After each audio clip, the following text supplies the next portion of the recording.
Hi, everybody. It is Tuesday, January 13th. Call the January Affordable Housing Committee meeting to order. I remember to hit record.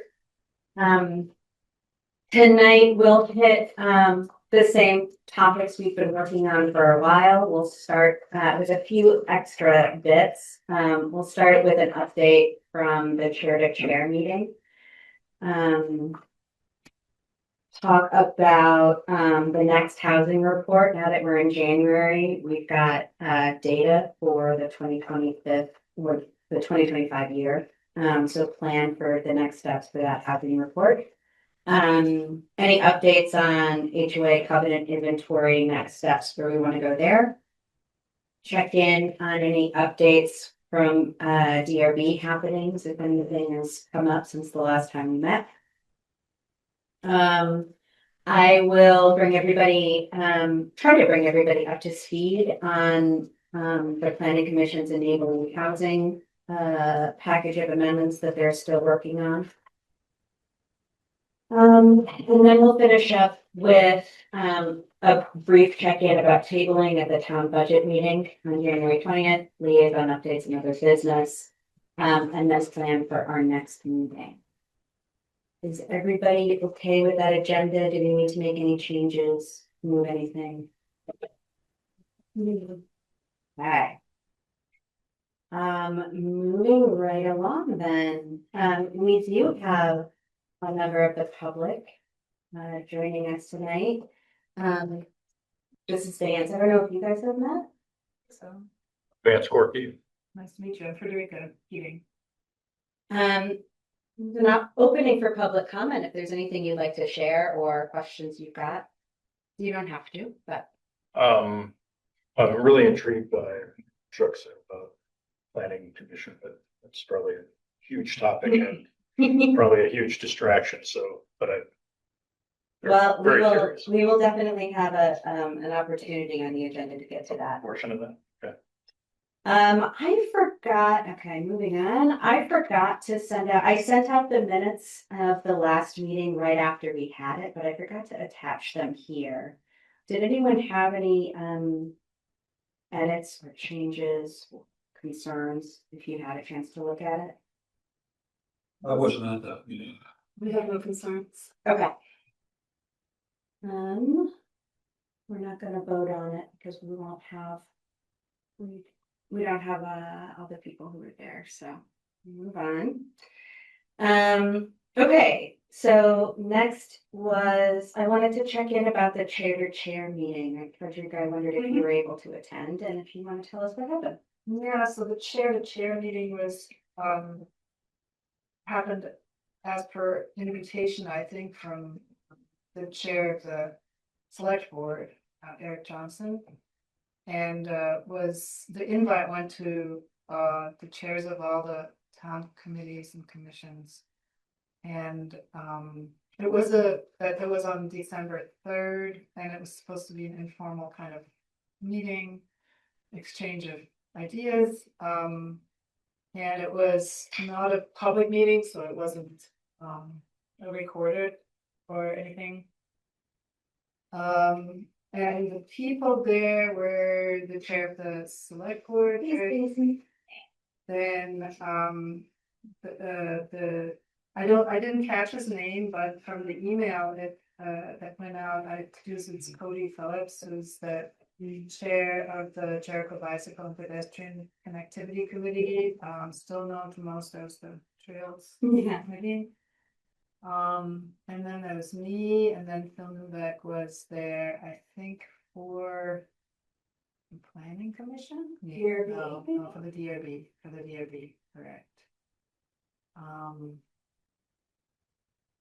Yes, so so as far as the content is concerned, it was kind of just an informal conversation. We talked a little bit about the Trails Committee and you know, the kinds of work that they do is sometimes really hands-on. And people show up and help with the hands-on parts of, fixing this or that. And then, Cody also talked about how long sometimes things take to move, when it comes to, thinking about and establishing new paths or trails. We talked, after that, generally about, planning commission and how it, what it's done, although Susan wasn't there, but it was just a conversation that started about housing and the priority of housing on the planning commission, and then the affordable housing committee. And I can't really tell you much about specific content. It was just in general about the work we've done. Chris Shaheen there? I think he was here for a short time and then left. He Okay, wasn't there for so no one, was Sabina there for planning commission? No. Okay, So, as far as our committee is concerned, there really wasn't anything new or, that I thought would contribute. There was the feeling that, I was saying that our committee's kind of going through changes and meets quarterly now, and we've kind of questioned our mission at times, and the overwhelming feeling was that we are important. And the people there, the three other people there, didn't really see an issue with how we were working or who we were reporting to, or that kind of structure. And we talked about how we could frame housing to communicate housing needs, and our committee's work to communicate more effectively with people in general, and do a lot of outreach, and kind of emphasize that when we talk about affordable housing, it includes a huge spectrum of housing, and I think that was thought to be important. And then I said that we were going to attempt a table at the meeting at the upcoming, I guess it's the budget meeting next week, and that's part of how we would suggest doing outreach. Talked a little bit about the possibility of doing outreach in general on Front Porch Forum, more in the context of the select board doing that. And then we talked a little bit about Riverside and the whether there's any news there, and in terms of like the Wisdom House or other projects, but it doesn't seem there's anything tangible there. Was kind of the conclusion, and that's pretty much all I remember. I didn't take notes, so this is kind of what I recall. okay. By outreach, was it just kind of a general conversation about outreach from committees to the community, or specifically around housing, or? Part of it was specifically, part of it, I think, from what I recall, was about how to recruit more members. The Trails Committee chair was kind of talking about that, and engage in general. So it was a general conversation, Yeah. More than specific. And then later, when we were talking about the spectrum of housing that we are kind of representing, I think it came up again that could be made.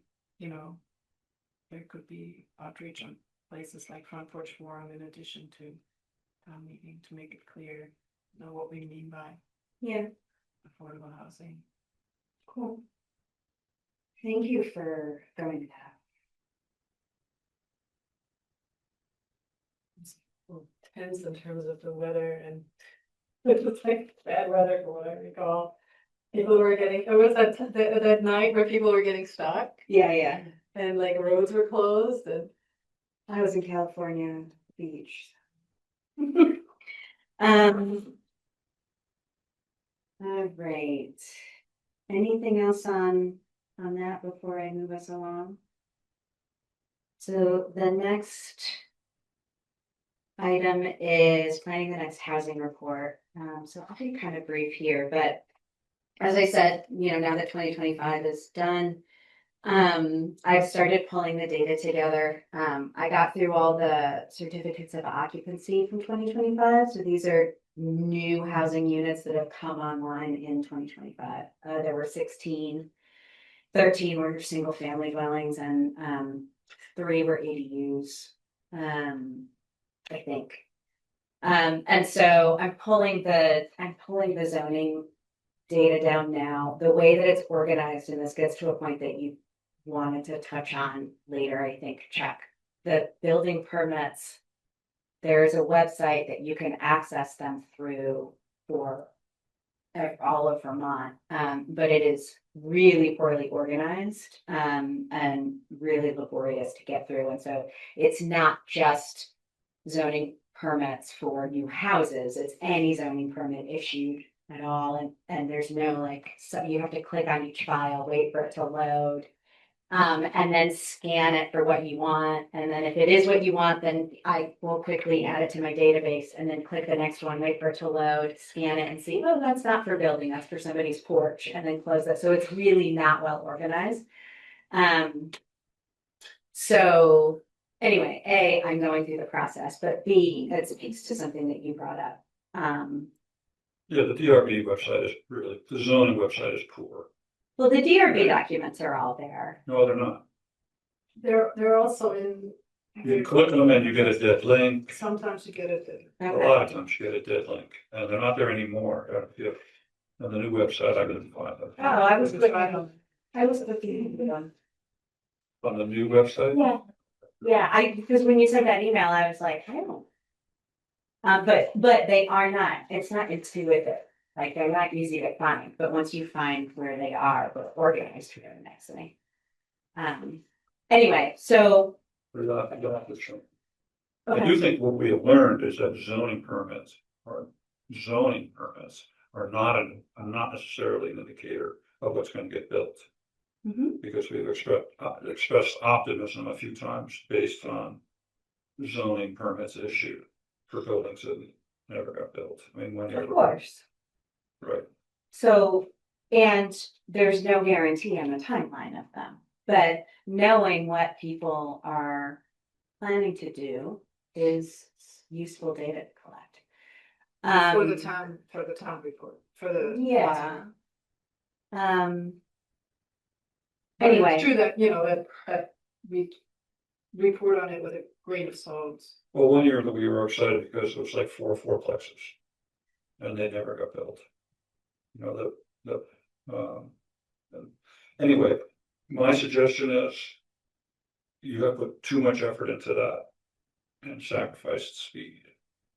And I think that, and I don't know what kind of reaction you're getting from the reports that we've been submitting, but there are a lot to wade through. My suggestion is it's just the facts and maybe grade the town or just the facts and report ourselves next to the goals from the 2023 housing resolution. Basically, the takeaway should be is that we're 60% of the way through the first 5-year period and have basically accomplished nothing different. And everybody who sees that report should know it in the first 2 minutes. So I'm pulling down all the data. I think that's a great point, especially now that we're further in and we've got a couple of years that we can kind of look across from when we started till now. I'd love to have the committee or at least 1 or 2 other members actually come in and think about, just as Chuck is suggesting, revamping the report itself, and thinking about both the just like you said, Chuck, the take-home messages, the kind of big take-home messages, and as a committee, I think we also need to think about what kind of critique we may want to include and what kind of recommendations we want to make moving forward, particularly because the initial recommendations that we made, the action on those items is coming to a close in the next few months. And so it's time, I think, to make some more recommendations that are just as clear and actionable as the first. So, Different from the report. well, I think that that's up for discussion. You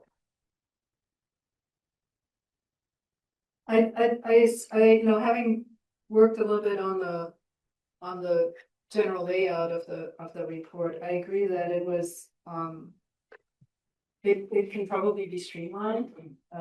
It wasn't really so much repetition. It all made sense at the end, why things were there that were there, but it was kind of hard to. What's measured by the impact? What kind of an impact? What kind of impact happened? Like, did it drop and people read it and said, you know, they have questions, whatever. I feel like it. So the impact isn't just due to what it said or what it had in it. The impact is also due to the distribution, the reception, and I think the communication. And I think we could work on that piece as well. We could make that report public in different ways. We could publish it differently than what's happening.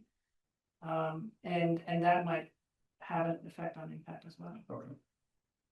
Not that you're wrong, but I mean, there's more than one thing to it. Well, it went to went to a variety of people. And when I say, well, in the town housing report, they're like, well, what is that? Yeah. It's the same thing that we've always gotten.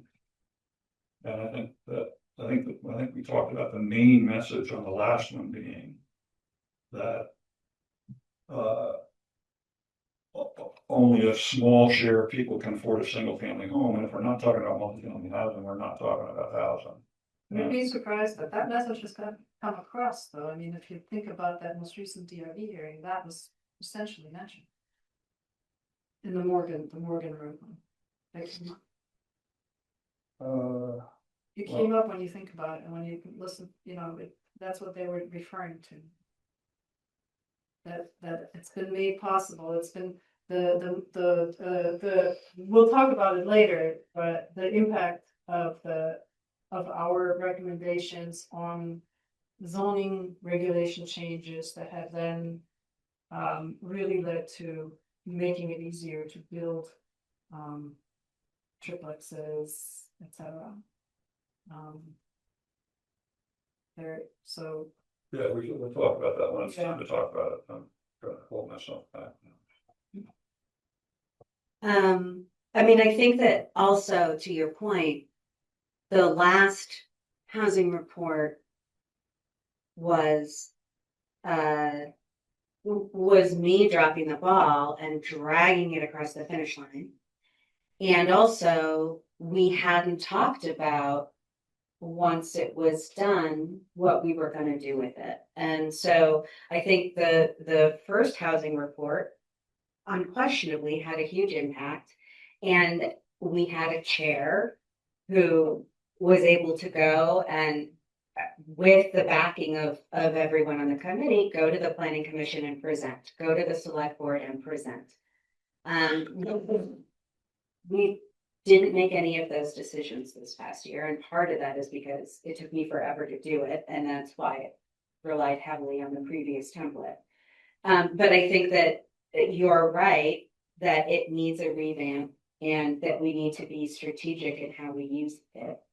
And I think that it can do more of what it was initially envisioned to do, which is provide a metric against which we can say whether the changes that the town has implemented have had any impact, measurable, observable impact.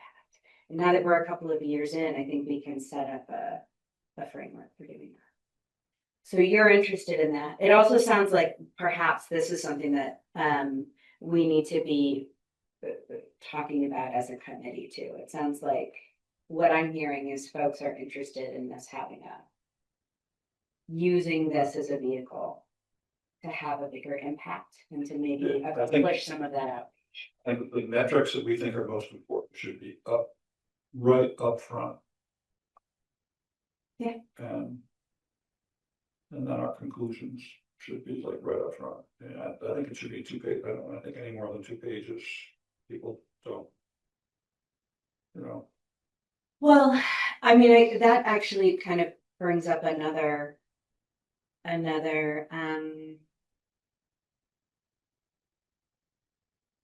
question for me, which is the intended audience.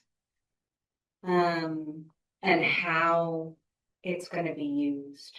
And so I think we had kind of started to address that with having a top page so that everything could be boiled down onto one page for kind of anyone and everybody. And then people who wanted to dig in and look at them, you could.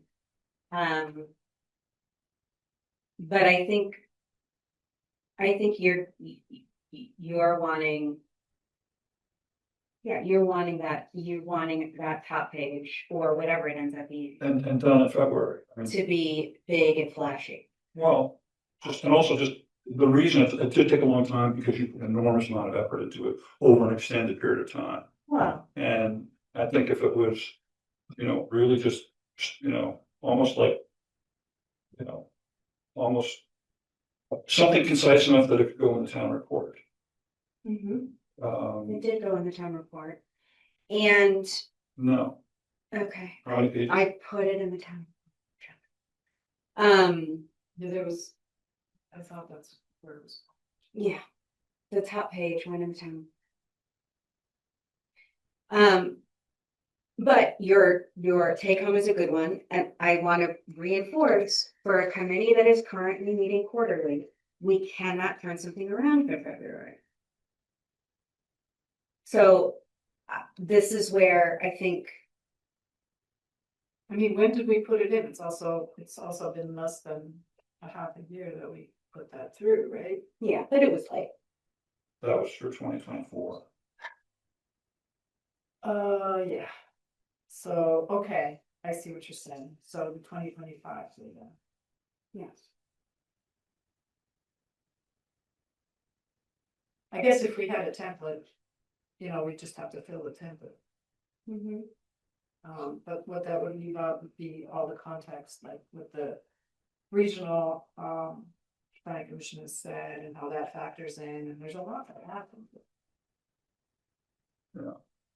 So maybe we just issue a report on what got built last year and then have the more complete complete report via separate thing. So something for the February town report, that's just like something along the line of zoning permits and. Well, we can't, the town report has already gone in. We can't do anything for that. Like that's done.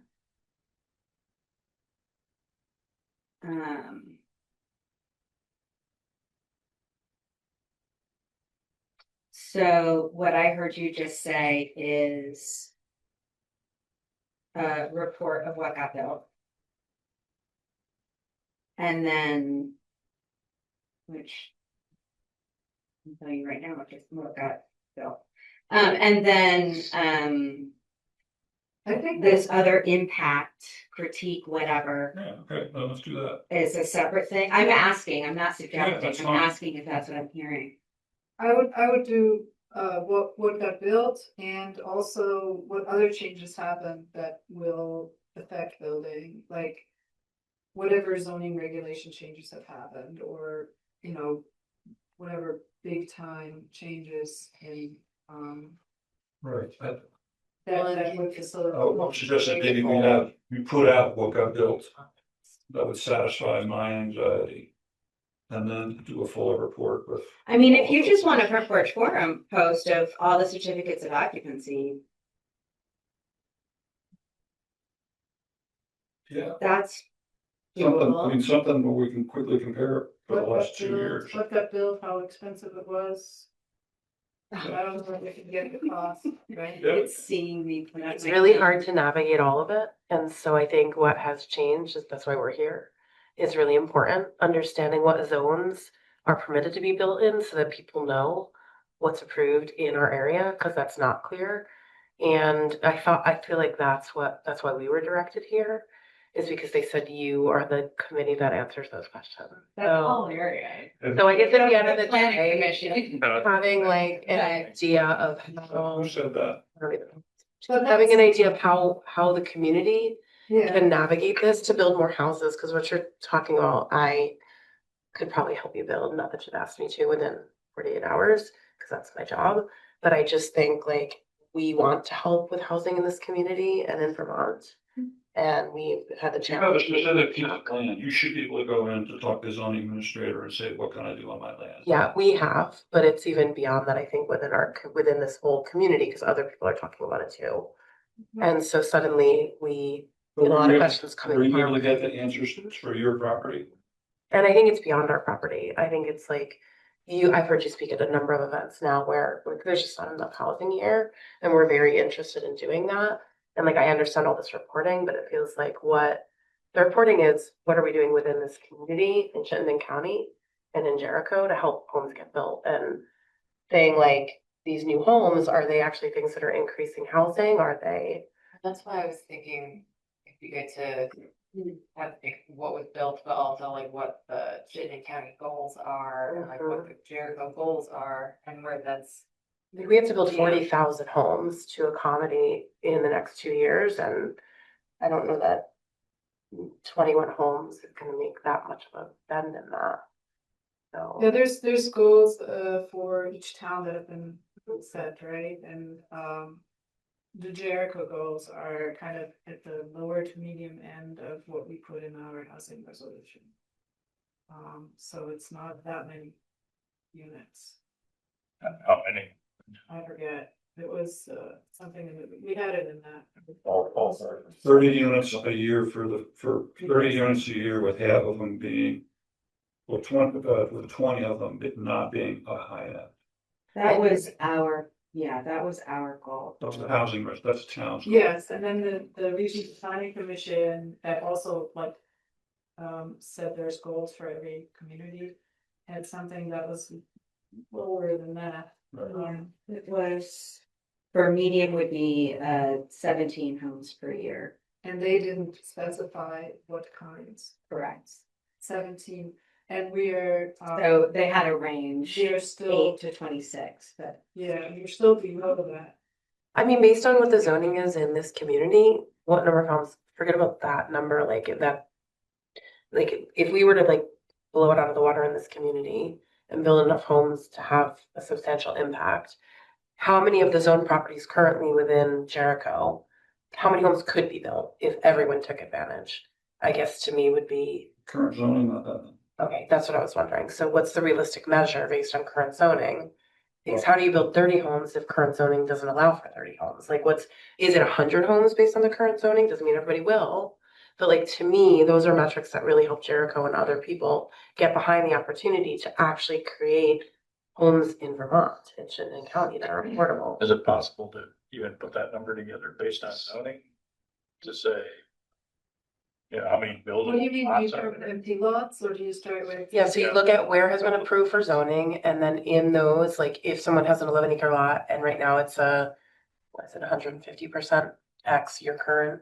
So then we could put 2 additional homes on our lot. So how many homes could be, like, just so you can measure and say, this many could be, how many in the community are actually interested? Do you know that in your community, you actually have the right to build 2 more homes that you could rent?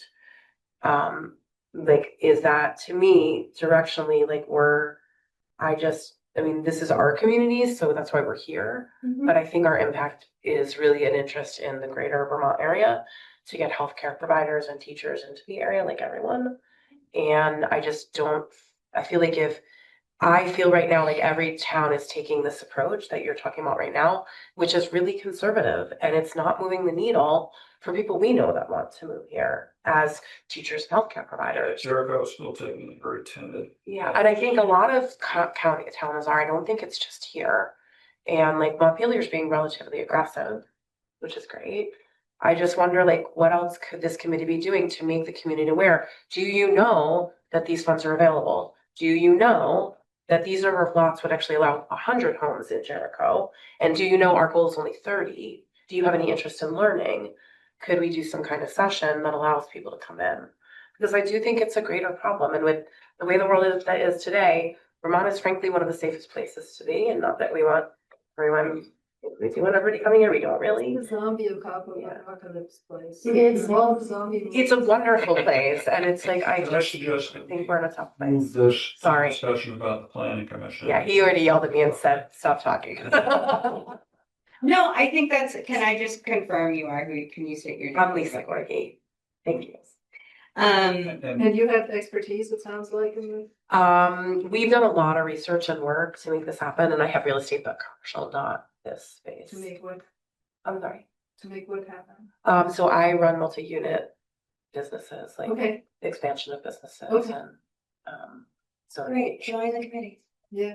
and take And I just Join the really committee believe in systemic change and and make it happen. I am burned out and I think in March, we need to sit down and reorganize. And there's not much we can do without fresh blood. I suggest that, and I'm happy to do this if you can give me what got built last year, just together a spreadsheet so we can see what's going on and then do more thorough report that you're talking about. Yes, I just want to be very clear that one of the reasons that this all sucks and is burdensome is because we can't do anything on behalf of the committee, that the whole committee hasn't said, yep, we can put that report out. So, Well, you have a quorum today. Isn't a Well, quorum? any report that has We the committee's name on it. but there's no content for us to pass right now, I guess. Oh, okay. So yes, I can give you all the stuff. I can give you all of the certificates of occupancy. If you want to put something out on behalf of the committee, then it has to happen. I've never done that. I know, I understand, but I can't tell what you're asking for. I'm asking for what we've got so far, and I'll put together a chart so we can see where we are. Yeah, great. Is it only 16? Yeah. Uh-oh. I think that's more than we've had in the past. Well, and this is where, to your point about being aggressive, this is where the planning commission and the select board are gonna pat themselves on the back because we've made the medium target of CCRPC, which is 17 units. So, and to your point, it is not enough. It was And most of them are people felt buying to land here to be build them. They're not. super aggressive to set the target of 30 a year. And people balked at 30. Yeah.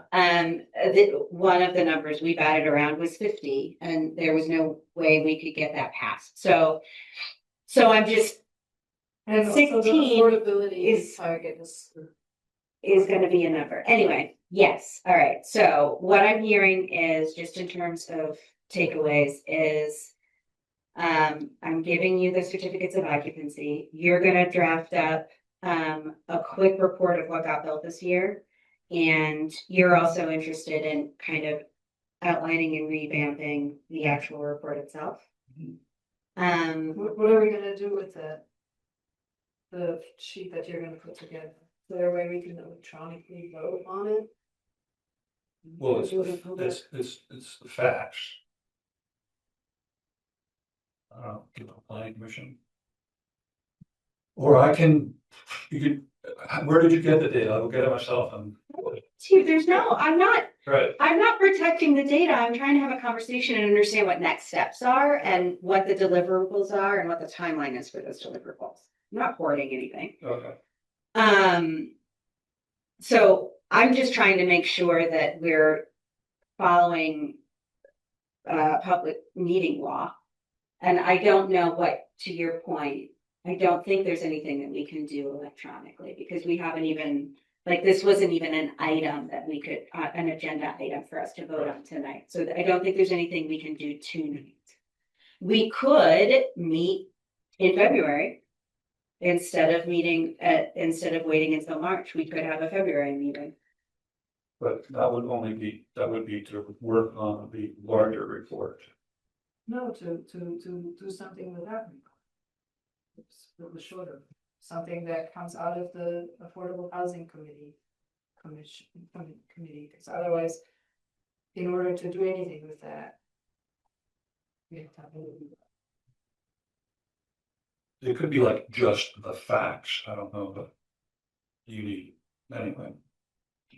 What do you decide? If you tell me that it's kosher, I'm not sure anymore. We can do whatever we want, I guess. But I want to make sure that we're following the rules, and I I don't think it's think. published as a report from the housing committee unless that housing committee approves it. Yeah, I guess that's. So if you're feeling urgent about the certificates of occupancy, we could meet in February and rubber stamp it, if that's what you're asking So either for. I will do it, or you can do it as a committee, either whatever you guys wanna do. Yeah, I can do it, not attributed to the committee. Or the committee could do it, either one is fine. So while you're doing all that, I'm gonna finish going through what you think is ridiculous, and I'm doing anyway, is gonna put the building permits together, because it's insane to me that that doesn't exist in town hall. It needs to, and it should, and I'm doing that. And the MLS, the real estate stuff too, is just, that's already there, so. How many existing homes were sold? I think that's important stuff too. No, I agree. I don't have it on the top of my head, but it's there. Okay, so what I'm not hearing is, do we want to meet in February? It would be February.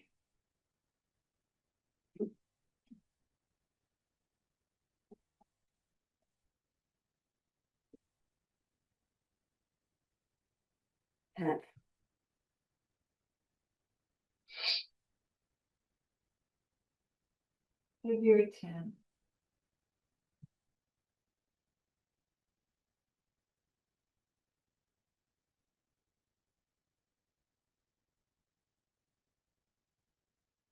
Probably. Yeah, I have, probably. I have I'm on call, so I'll be. Chuck, what's going on tonight? Look, you are angry and aggressive tonight. What's going on? Is everything okay? Everything's Do you fine. need a minute to just take the floor and? No, I'm fine. The Okay. 10th. I am at a work event, but I could come in if it's, I could come remotely for 30 minutes.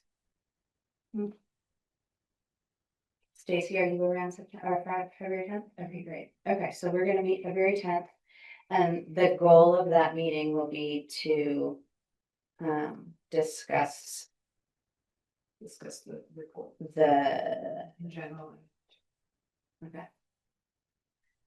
And also, I feel like we have dropped the ball in terms of providing recommendations to the planning commission.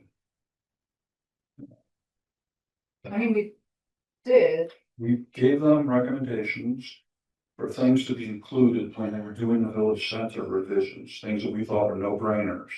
Right. That could go in then. Yeah. They're now looking at the rest of the town.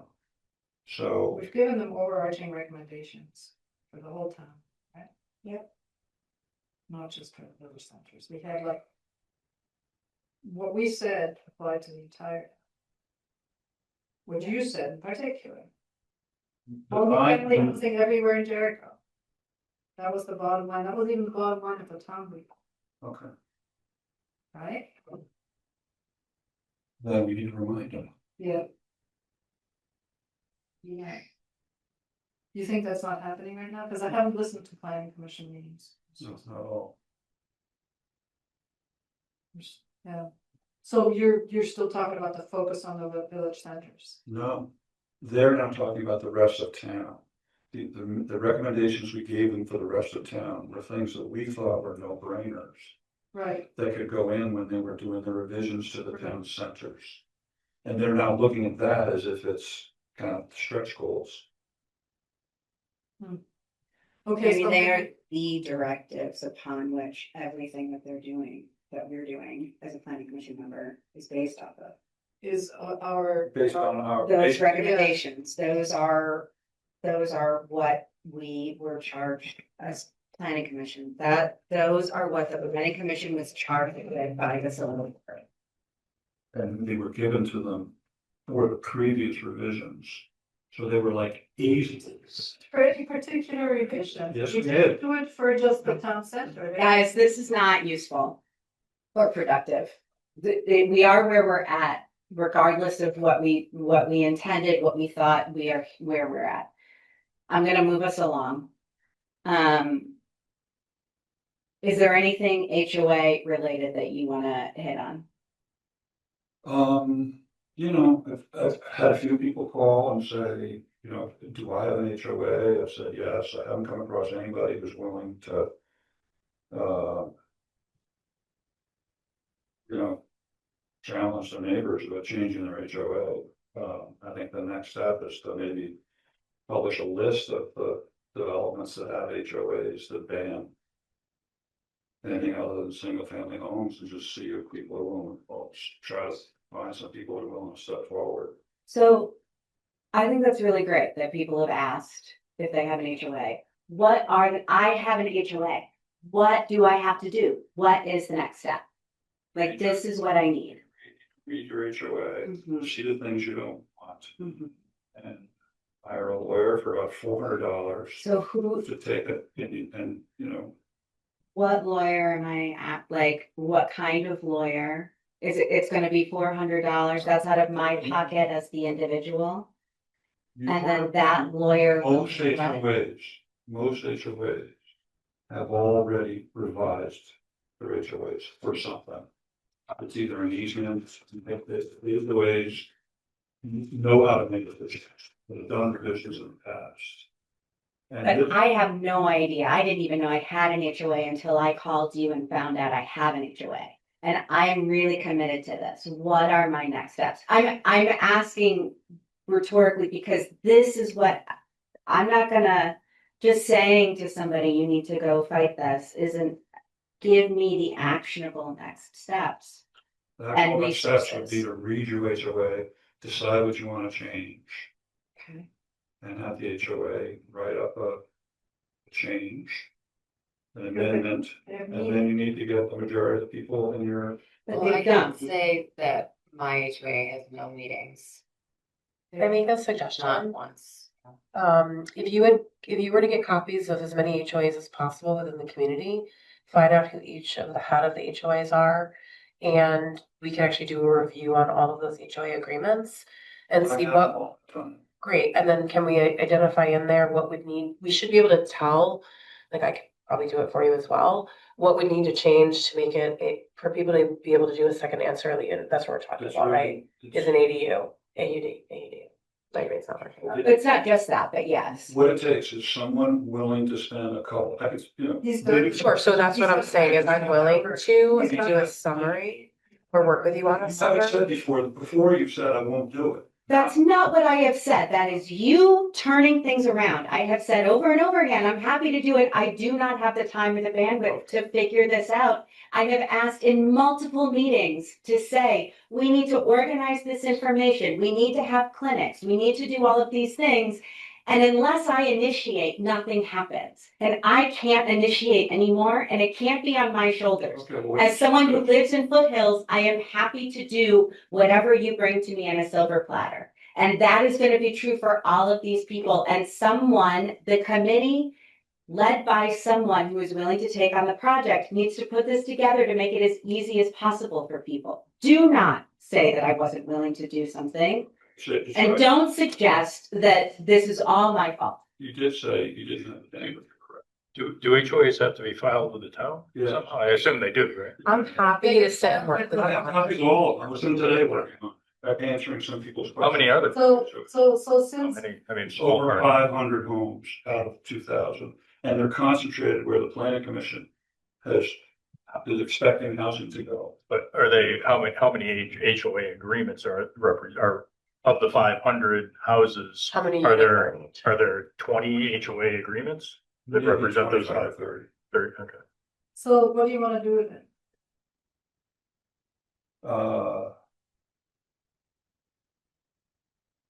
I don't know You're in just as much in charge of this committee. Yeah. So what do you suggest that you should do about it? we have a budget. And the town will not touch this.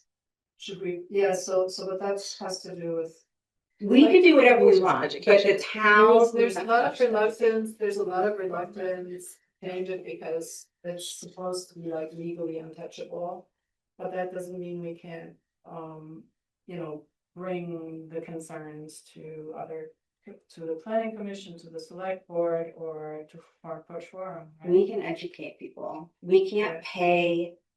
I can't imagine a world. We can ask. I am happy to do a review of this for you and pull it together in a one pager and an executive summary and say, like, here are the themes and of all the agreements, if we have them all. I would love to sit down with you and do it. It would probably take me a couple of hours. I'm pretty efficient. And I think we could just put recommendations forward. The issue is, Educate. what do you do when you have someone who wants to do something? And I think we can come up with those recommendations and steps.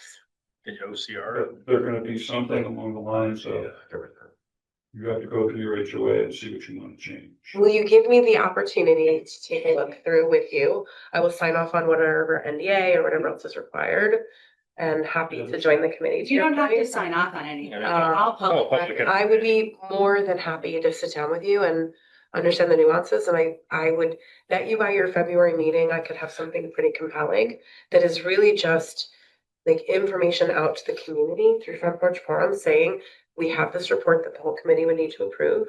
Here, you would like to put in, I always say it backward, ADU. You'd like to put an ADU on your lot. Here's your HOA. These are the steps you need to take. This is like, we could build that pretty easily. The issue is that the entire HOA needs to be changed. Correct. I understand. We lived in HOAs where we've gotten them changed before.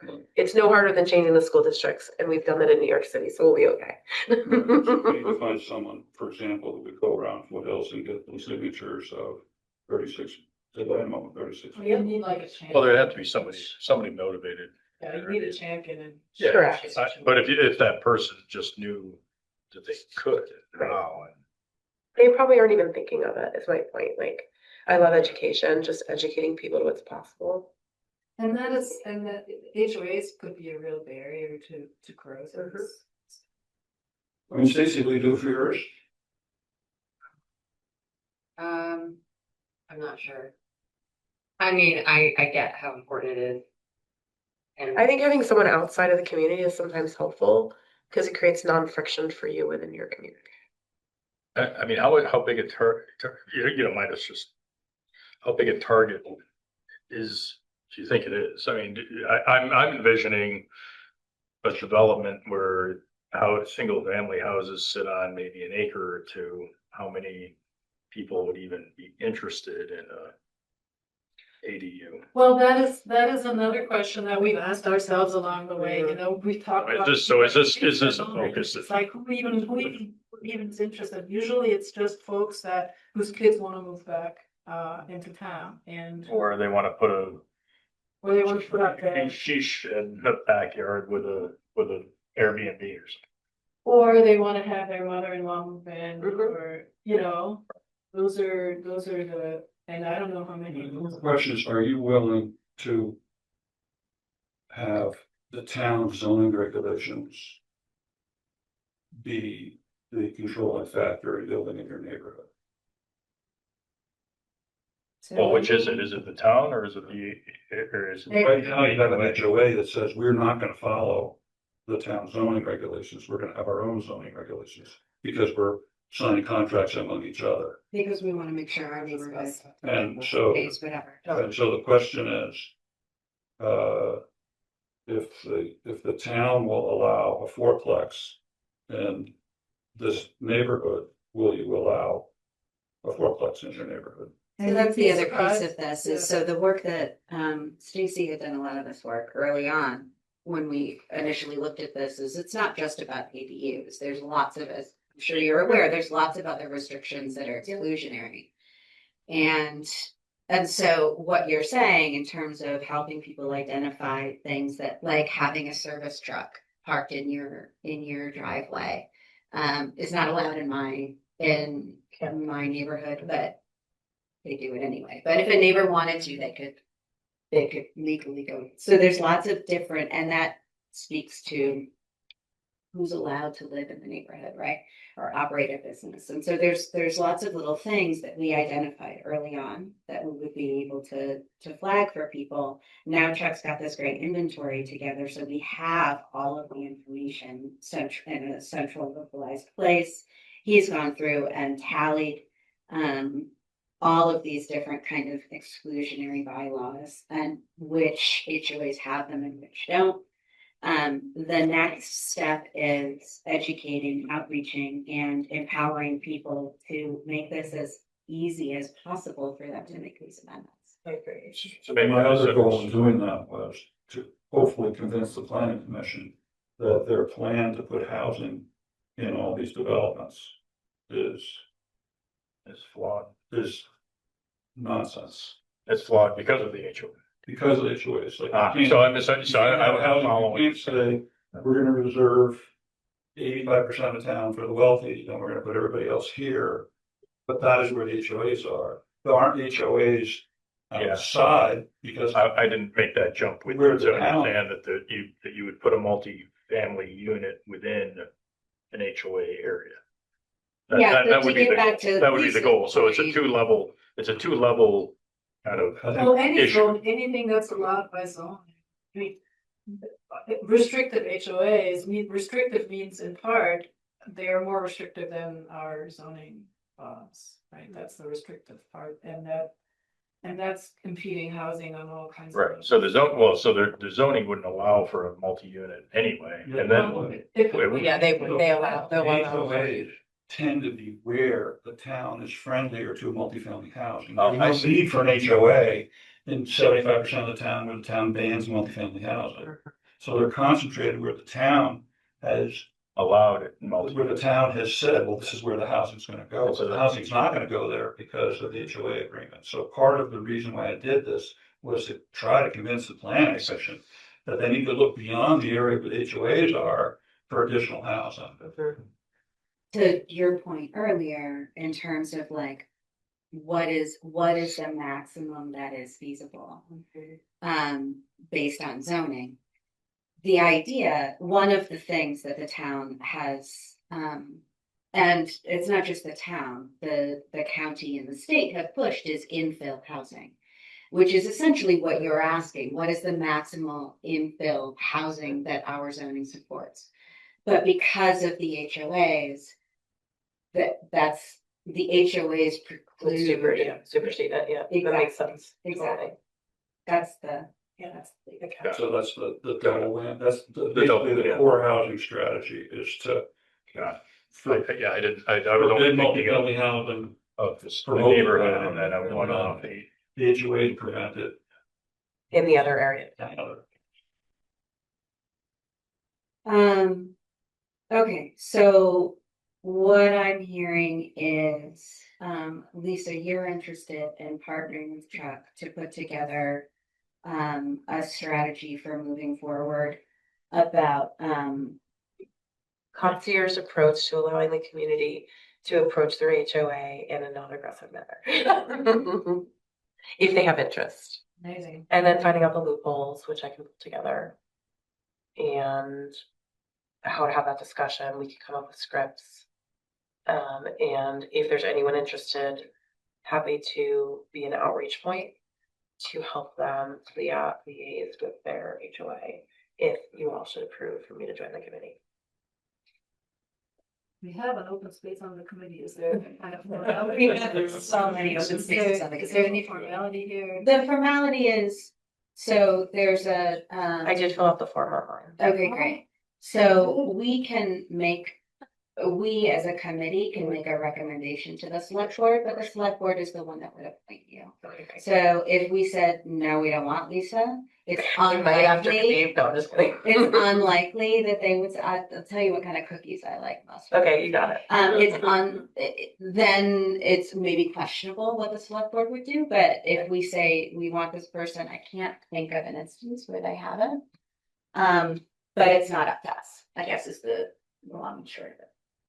So you have a poll through in. So I would. Let me think about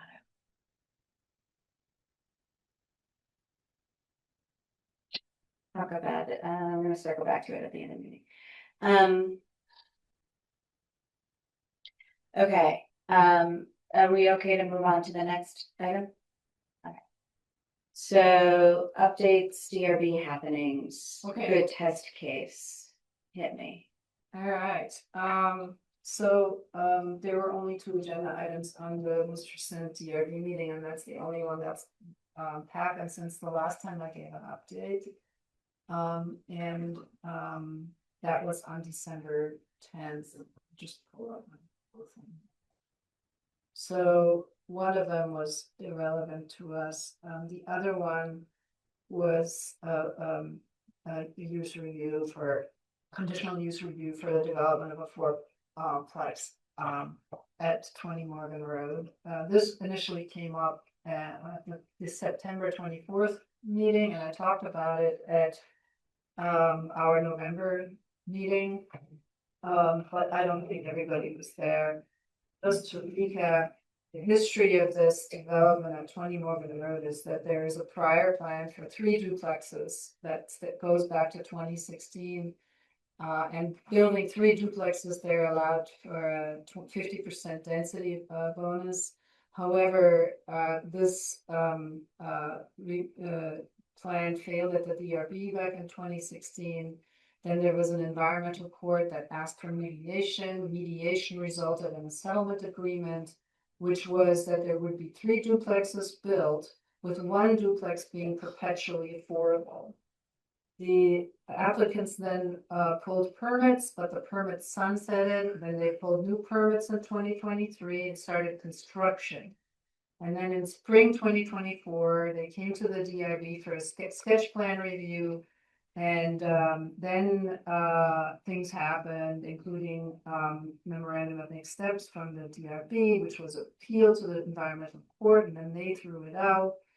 And now in September of 25, they came with a completely new application saying 3 duplexes with a connector between 2 of the garages, calling that one a fourplex. And that was supposed to go in front of the DRB, but the attorney for the developers withdrew the application in September. And because our zoning rules had been revised in September, right then, like days before, and they wanted to look at them. So now they come back with this proposal. So again, originally 3 duplexes. And that's what the court approved. That's what ended up from mediation. Nobody's approved it yet. They had it in mediation. And this was not an approval. Mediation suggested that there be a plan for 3 duplexes, one of which would be perpetually affordable. Okay. But that was not an approval. The DRB hadn't, they were supposed to come back with a plan that was in accordance with the mediation. That's what Okay. So, and then they came back with a slightly different one, and then they withdrew it, and now they're back. And they're saying, okay, guess what? Our zoning regulations have changed. And we don't need a density bonus anymore to build these units. We can just build them because our new zoning regulations permit this. So we don't need to have a density bonus. Thus, we don't need affordable housing, because there's 3 ways you can get a density bonus, and one of them is energy efficiency, one of them is affordable housing, and the third one I don't remember, but I wrote it down somewhere. So there's 3 ways. Solar. That's energy efficiency. Oh, So energy efficiency, affordability, or something else. and power generation, like renewable energy. So- Okay, so now they're saying, okay, there's new land use regulations. We're withdrawing our prior application. We have 6 units, and without a density bonus, the new regs even allow 8. They are saying, and so they could even get up to 12 if they actually apply for a density bonus. They have wastewater permits for 32 bedrooms. Each one of the units is fine for 3 bedrooms, so they're fine with their 3 duplexes in terms of wastewater. They describe their septic system, which is very advanced. So they're saying we've got everything that we need to build these 3 duplexes. Then they said the mediation settlement's only material change was the application of the affordability, but costs were materially different back then when they had mediation, and since then it's become completely unaffordable to build affordable housing. So that was their main point. Even if they wanted to, as a private developer, you cannot build affordable housing under the algorithm that is used to calculate what affordable housing is, they're saying. So you cannot, and they also said, when they were asked on this, they said, there's never been any affordable housing built in Jericho by a private developer. Was one statement they made. They're also saying we don't really need it because the land use regulations have changed. We don't really need to do that anymore.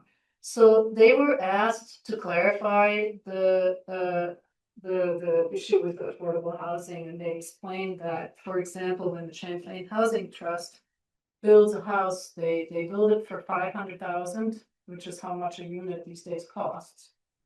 500K, and then they sell it for 300K. And the difference is paid for by grants and programs and donations and all of that. And that's how this can, this is how this can work, but a private developer cannot do that. They could do chip, but doesn't matter. Go ahead. So that's why it's no longer possible, and that's why. However, they're saying what they're offering with their plan of the 3 duplexes is what they call workforce housing. And the more they talked about it, the more it became apparent to me what they mean really is missing middle housing. Yeah. So they're saying this is workforce housing, this is housing for families who could work and live in Vermont, and this is exactly what we want here in Jericho. So that's their point. So that's what they're coming to the DRB for, and the DRB took it all in, asked a lot of questions, and is now going to decide on whether they're going to let this go forward. They did publish, they ruled against them, No, they denied it. Did they give a reason? They said that what was the name of the thing they called the Stowe Highland? yeah, there's a Something like that. precedent. So basically, there, if you build a project with some sort of PUD incentive. Yeah. And you need to go back and change it, there has to be some dramatic change in the world. And that they said that, it took you 8 years to build this thing. You should have known that the prices were gonna go up, and they denied it. And so it was a question of, that was a great summary, that was a really good summary. But to me, it kind of boiled down to a question of, first of all, there was a whole lot of bad blood between the developer and so there was no, no spirit of generosity in either direction. And so the question hit, and I believe that he made, I think he made a convincing case that he was losing his shirt. I mean, Yeah, he said they're losing. They actually. This was an interesting tidbit. He said this is costing us a fortune. Quote. He also said we offered this whole property to Jericho when they were thinking about buying 2 Railroad Circle. We said we would sell it to the town at 75% of the market value before the town actually bought 2 Railroad Circle. The town would have been then eligible for all the grants, and their interest cost would have been less than half of the developers. And they had the ability, the enterprise capital bonds, to buy it and to make it into more affordable housing, but the town declined. if it's true that the town had the legal right to let him out of the agreement, then it comes down to, are we going to take these 2 affordable units and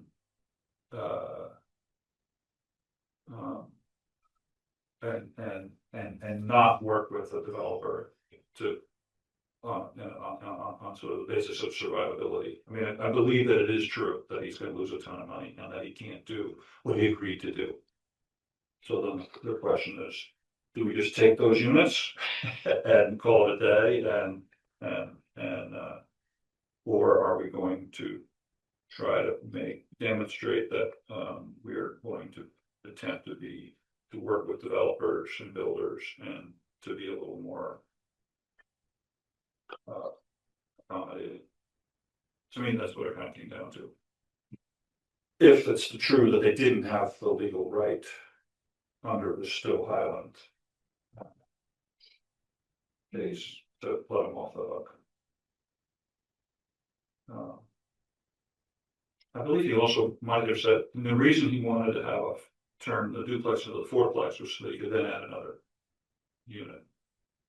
Or to be in compliance with some existing regulation at the time. Yeah, or something.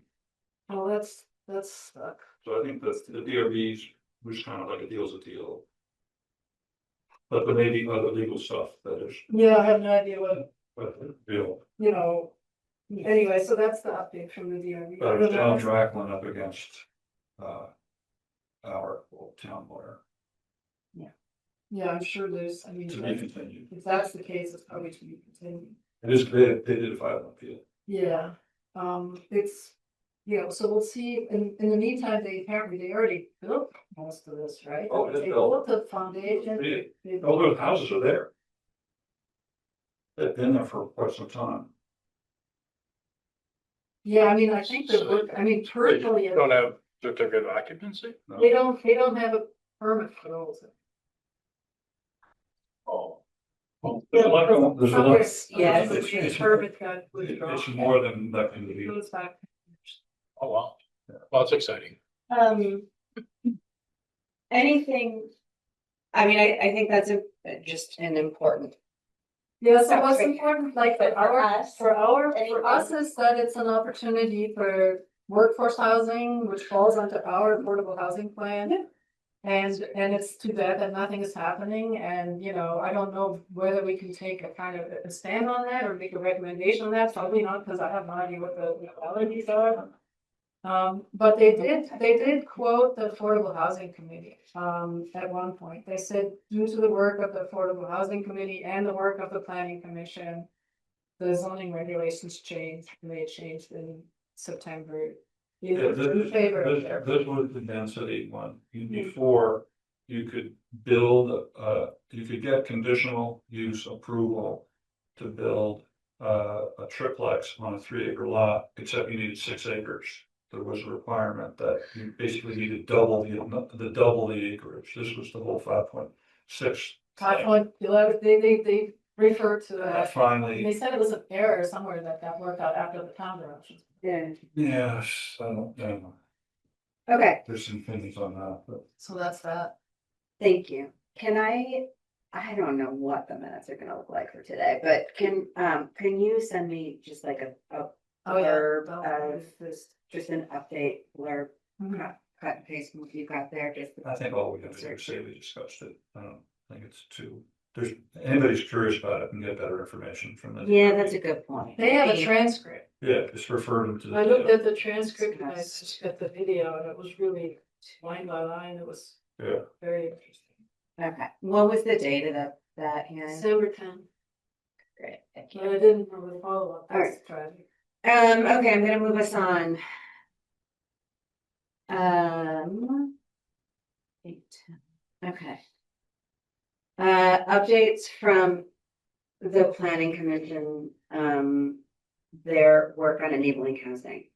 I think, I don't know how to do this. I don't know whether to just kind of let you cook and say your piece, or my plan was to just bring the committee up to date on what the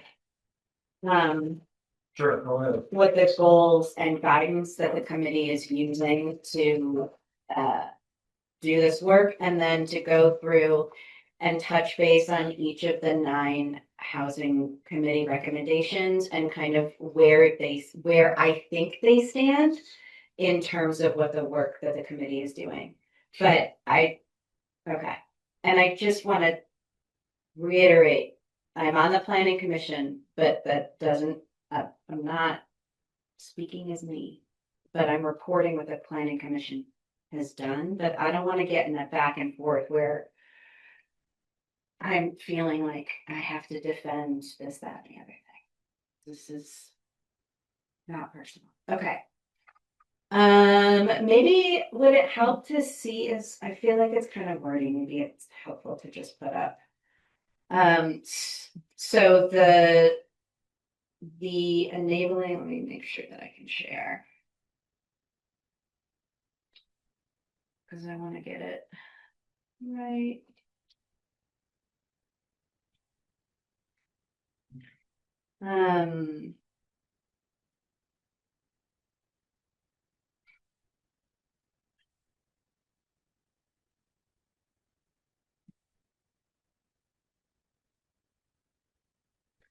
So this is just from the last, the slides from the last planning commission meeting. So the goals of the enabling housing package, and again, this is not village center. The village center package has already gone through. So this is beyond village center. Allow as much flexibility to create housing in more locations, as much and as diverse as possible in ways that protect natural resources already identified and mapped, is consistent with smart growth policies, and maintains the intent of existing zoning districts. Rely on maps of identified resources for conservation and soils advantageous for development. This is a nod to the yeah, we want to conserve areas, for example, in the forestry district, but if there's really good soil someplace, then we want to be able to take advantage of those soils for maybe pocket development there, even though the stated purpose of the zoning district is conservation. Site plans with cluster development should be tailored to meet the intent of existing zoning districts. So this is kind of the guidance that we're working from. Focus areas for housing should be in village centers, commercial, village, and low density residential district, with more modest emphasis on rural ag and forestry districts. So the point of this is to acknowledge that we do want to focus on increasing housing in rural ag and forestry districts, but the real area for growth that we're trying to maximize is other than village centers is in the commercial, village, and low density residential districts. The planning commission is not looking to change the boundaries of those districts right now with this package. And so looking at density and lot size and other kind of zoning things to try and accomplish. The uses, so we're updating, the plan is to update the uses table so that 3-plexes and 4-plexes are allowed in all zones as a permitted use. That includes rural ag and forestry districts. To allow the real, one of the underlying guidances is to allow more diverse housing types. While recognizing that there are different opportunities that vary based on the intent of zoning districts. So the regulations should always encourage smaller and more dense housing and promote cluster development and cottage courts in districts. So if you're in a district like rural ag or forestry where multi-unit 5 or more isn't allowed, to instead try to promote cluster development and cottage courts to achieve more density, but in on a scale that is consistent with the goals of that district. This drives scale, amassing of buildings instead of number of units. So this was to try to encourage the planning commission to think in terms of the scale of the structure rather than the number of units. That's a direct response to one of our recommendations, which was to try and get away from the distinction between multi-family units and single-family dwellings. And include a separate density table for PUDs. And then another project that it got wrapped into this, includes looking at the purpose statements for the commercial and the forest districts. So those are the guiding principles and goals that the committee or the commission keeps referring back to, when we're discussing kind of what we're doing. So this is our first housing report. These are the 9 recommendations. And so I just wanted to give us an update on where, from my perspective, where I think the enabling housing project is going. And we don't have red line yet. We've done a lot of talking. And so nothing is set in stone yet. But here's where I think we're at so far. So in terms of permitting 4 units of attached multifamily in all residential zones, that's the plan. Right now, the plan is to update the use table to allow for that. Remove restrictive distinctions between multifamily and single family detached dwellings. We're working on that again, really trying to think about 4 units, a structure that has 4 units, to think about it as a one structure.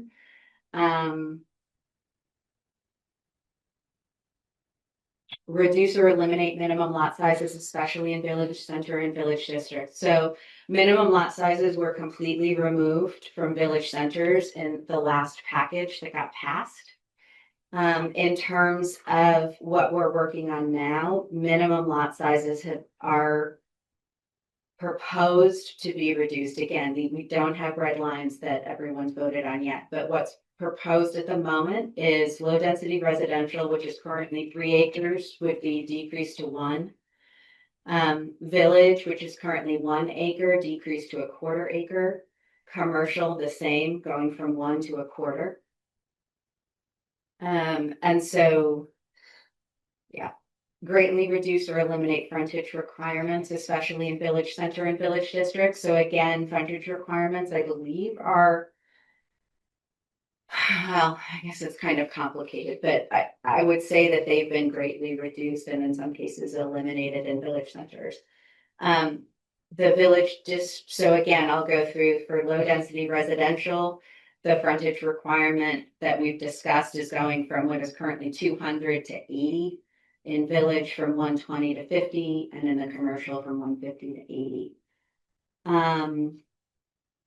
And then all setbacks for a PUD have been decreased as well, or are proposed to be decreased again for low density residential, village, and commercial. So this one I keep pushing on. Permit multiple houses on a lot with the requisite acreage without requiring subdivision. I'm pretty sure that this is a no. I think you can in the village center, but I need to double check that. Every time I ask this, they say, well, yeah, you're allowed multiple houses on a lot with a PUD, which in my mind is similar to subdivision. So Davis select board, didn't we say something? We said as many houses as you could under 1,200 square feet. No, that's a different one. Maybe, I think we gave them recommendations more than once. But this The is, 9 recommendations, one of them was. all right, well, here, I'll switch to, this is from the town report. here we go. Really hard to see, sorry. How can I make it bigger? This is from Chris Shaheen's slide deck from our last planning commission meeting. So these are the charges that we're working from. Right, number 6 was any number of new, you could add new dwellings under 1,200 square feet without adding. So I'm at number 5. So right, in a PUD. Yeah, we're not talking about PUDs, I don't think. So for number 5, permitting multiple houses on a lot without requiring subdivision, that Chris has it listed as partial here because it's allowed, I think, through a PUD, which in my mind doesn't mean you can have multiple principal buildings on a lot. So for 6, our original was permit and incentivize clusters of small dwellings in PUDs by requiring no additional land for additional dwellings needed to be less than 1,200 square feet.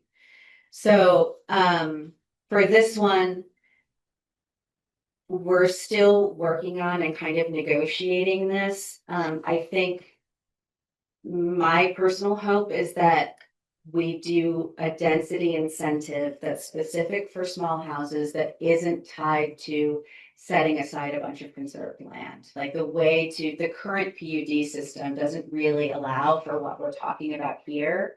And that's the current PUD system is where all of the kind of incentive bonuses live. Like the incentive for doing those things what the town gets in exchange for giving you funky lots or smaller lots or whatever it is we get some land protected. And so the hope is that we can come up with a new kind of density incentive that what the town gets is small houses, small compact houses.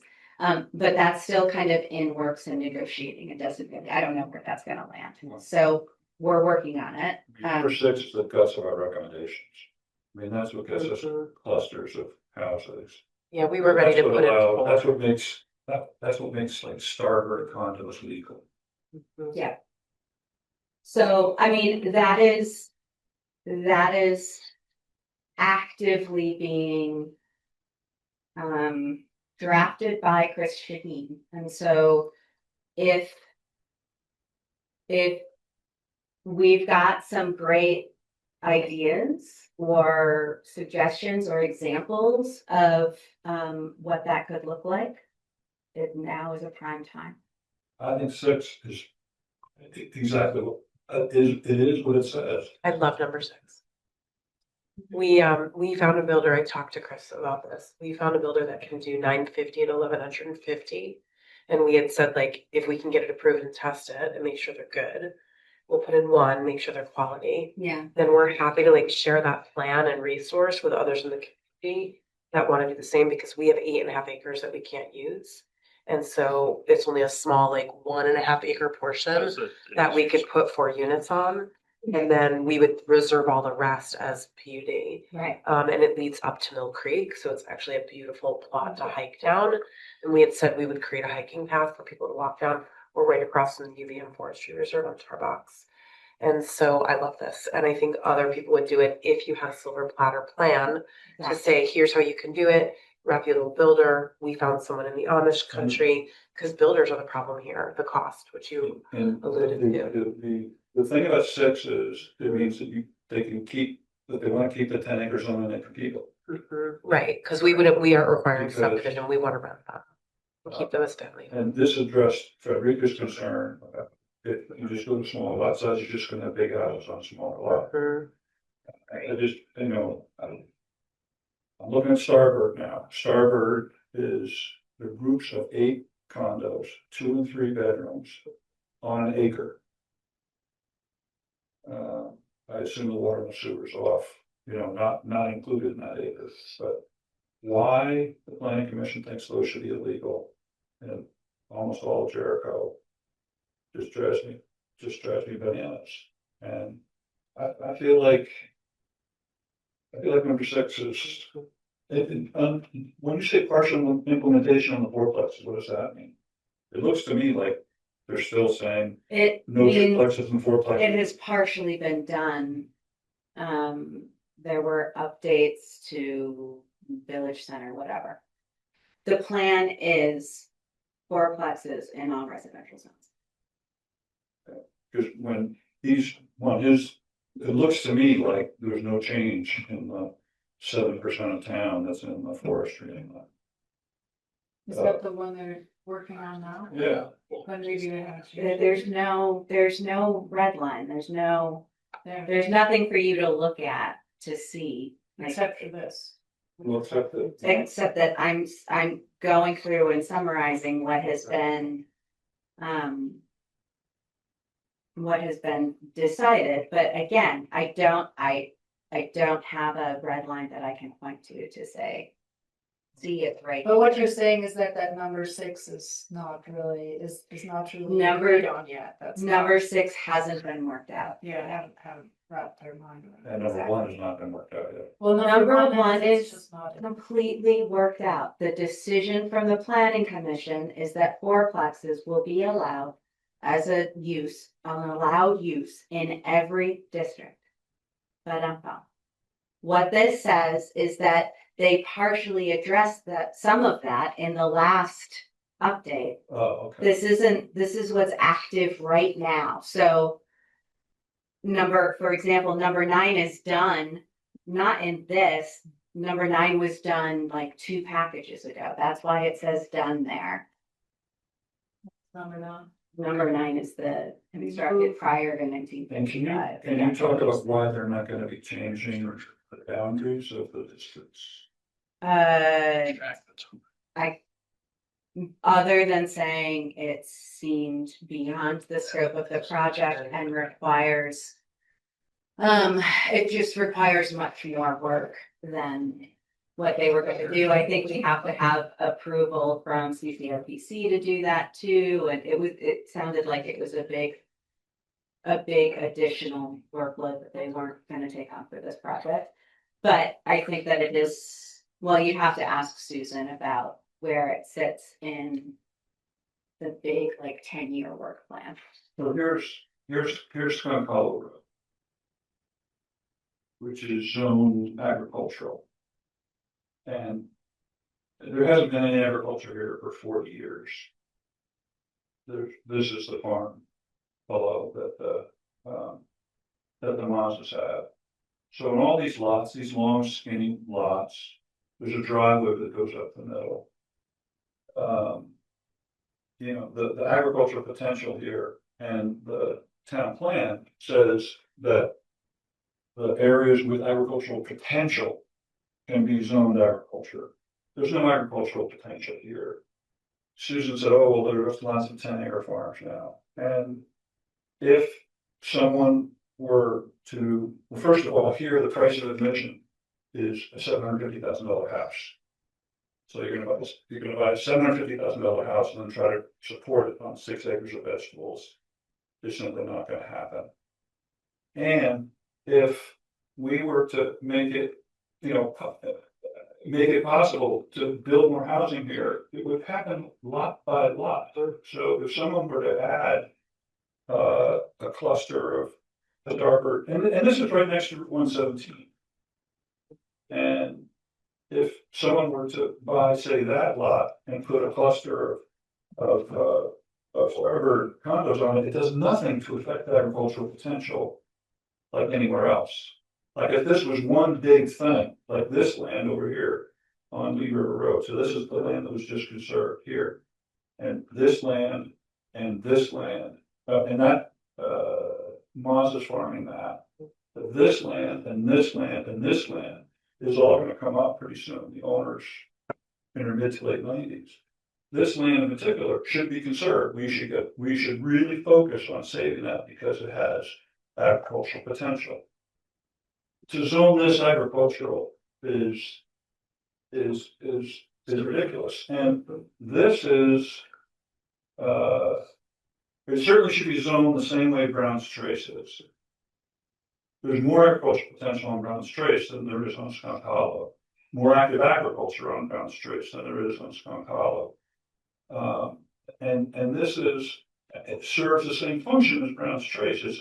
It's a road that connects 2 state highways. So you know what? I agree with you. What I would say is, you know, we did our 9 recommendations. They're doing a pretty good job on our 9 recommendations. I have to say, I mean, being patronizing about it. I think they're doing a great job. No, you're patronizing. But, you know, we can make new recommendations at some point. Yeah, but this is in the planning commission's own work plan. Right, but I mean, it sounds like it's not like they've said nope, they've just said not now, and it's not. What was the something answer? that I mean, I happens. made this. The answer was, well, there's 10-acre farms now, so the answer I got from Susan. Everybody looked at Sabina like, I don't, it's Sabina's fault. my understanding is that's That's exactly what happened.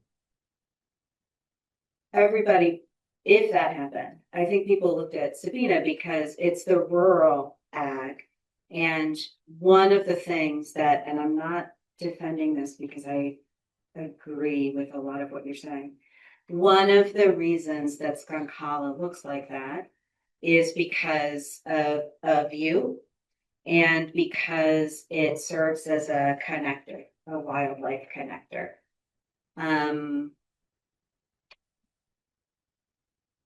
So that's part of it.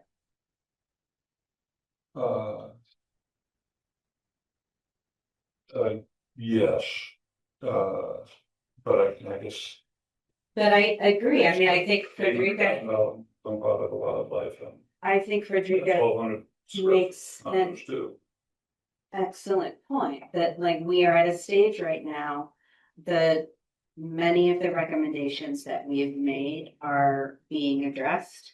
It's time to make some new recommendations and again, taking a look at what has happened over the last 3 years, taking stock of how far or how not far, whatever word you want to say, we've come will help us decide what the next set of recommendations are and what we hope for the next 5 years.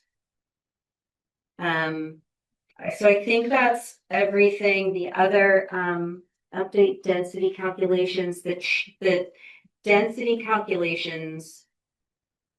calculations aren't changing, but because minimum lot area is changed, that impacts density. And I mean, going to 1 acre from the 3 acre zone. That would be huge because that is an area. 1 acre to a quarter acre. Yeah, that's what people will build, I think. You know, I'm thinking about the Bronx Trace. yeah, it's and it is happening that like it would be great. I look at all those developments and think, darn it, like if it was just in another year, would we have gotten more out of those lots? Yeah.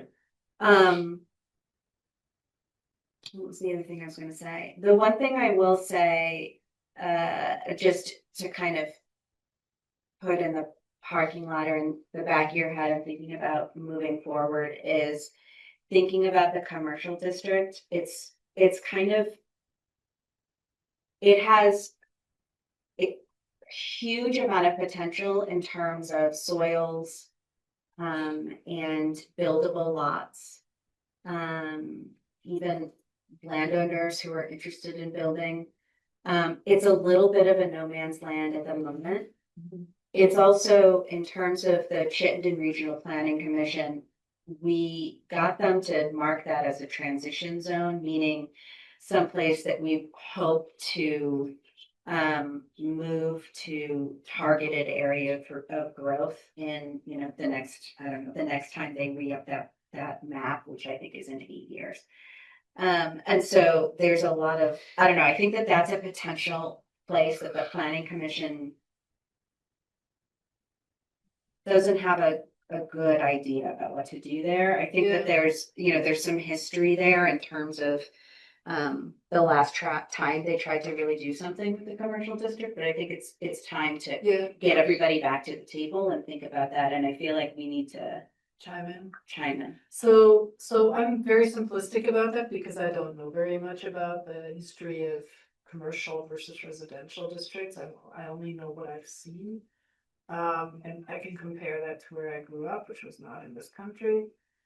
And the idea of an isolated commercial district is what leads to strip malls and non-walkable neighborhoods. And, you know, I think, and this again, this might be very simplistic, but is there some way to turn this into more of a like a mixed use? Yeah, so one of the Not just things, residential and not just commercial, but like a real mix of. one of the things, from that last planning commission meeting was to relook at the purpose statement and the description of that district and to rename it the mixed use commercial district. And to rework you can go back into the minutes, so it's not probably worth going into too deeply in this meeting, but to rework that statement to do just what you're suggesting. Strip malls are defined and explicitly prohibited in that district, but, Yeah, but but you know. and it's one of the reasons. You got Dollar General, you got Jericho, I mean, it's already kind of going in that direction. Yep. There was a lot of discussion at the last meeting to really change the setbacks and really think about what we can do to make that more residential friendly in a mixed kind of diverse housing type kind of way. Yeah, so that you can build something on top of, you know, Exactly. right? Yeah. That's what I'm thinking, you have the storefront and the. Yep. The commercial district is also the only district in town where a single family dwelling is a conditional use. As an aside. All right, Chuck, did you want to talk about the town's obligations? And I mean, we can continue this conversation, but also the town's obligations in implementing the fourth roadside housing on the Grand Trace. So this is the photograph, this is the drawing that the planning commission and select board used to justify forcing people in the village centers to live next to the road. And this is sort of a boulevard life with people pushing baby carriages and sort of. Well, this was from coffee shops. the district there, from the. This is in the zoning regs. Yeah, but that's Yeah. the old zoning. No, the new zoning regs. Character-based. It's the original character based. Right. Is it still in the new one? This is in the current zoning regulations, which, and I think it represents the conversation about why we're gonna force people to live next to the road. And Richmond forces people to live next to the road on a total of 850 feet of road frontage, none of it on state highway. Waterbury forces people to live next to the road on 1,500 feet of roadway between the intersection of 100 and Route 2 and Stowe Street. Bristol, these are all the towns that we say we want to be like. And then we are forcing people to live next to the road on over 12,000 feet of roadway, some of which has no sidewalk at all. And none of the other towns that we speak about, that we say we like, that we refer to when we describe this, have speed limits. I mean, they don't even have speed signs in these places because the traffic is so slow. There's so many points of interruption. You know, these are the areas where a town says it wants low middle income, effectively says it wants low middle income people to live. And if you have to build a house on Route 15, right next to Route 15, that house will always be worth less than a house built 75 or 100 feet from Route 15. So you're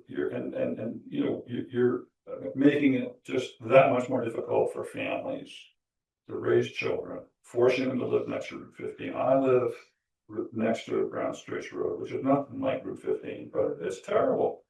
And you know, it's sort of an aesthetic feeling that people who don't live in village centers want to have when they see a village, living in a village. You know, the planning commission said it did deep listening on these latest revisions. I don't think that anybody in the planning commission or the select board has heard someone say who lives in a village center on Route 15 or Brown's Trace, gosh, I wish I lived closer to the road. There hasn't been a house built anywhere near this requirement built in Jericho Center in the last 50 years. Every house that's been built where people had a choice was built back, you know, farther from the road. And I really think that the planning commission and the select board should revise that requirement. It's simply unfair and just one more abuse of low middle income people. So you're talking about the setbacks, is that what? Yes, the setbacks.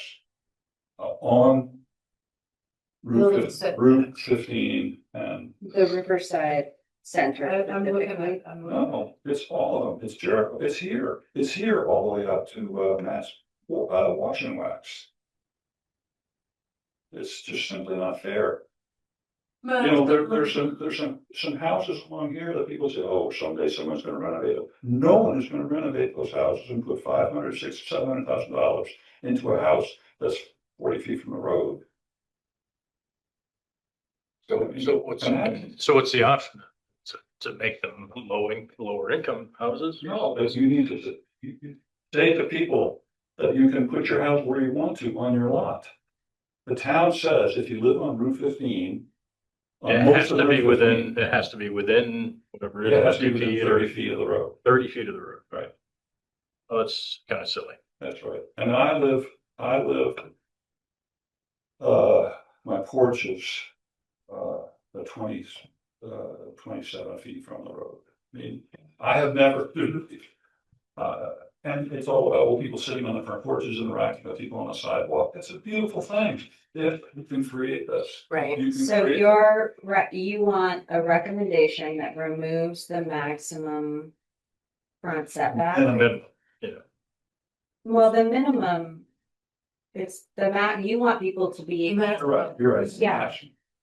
so the recommendation is to remove the max front setback.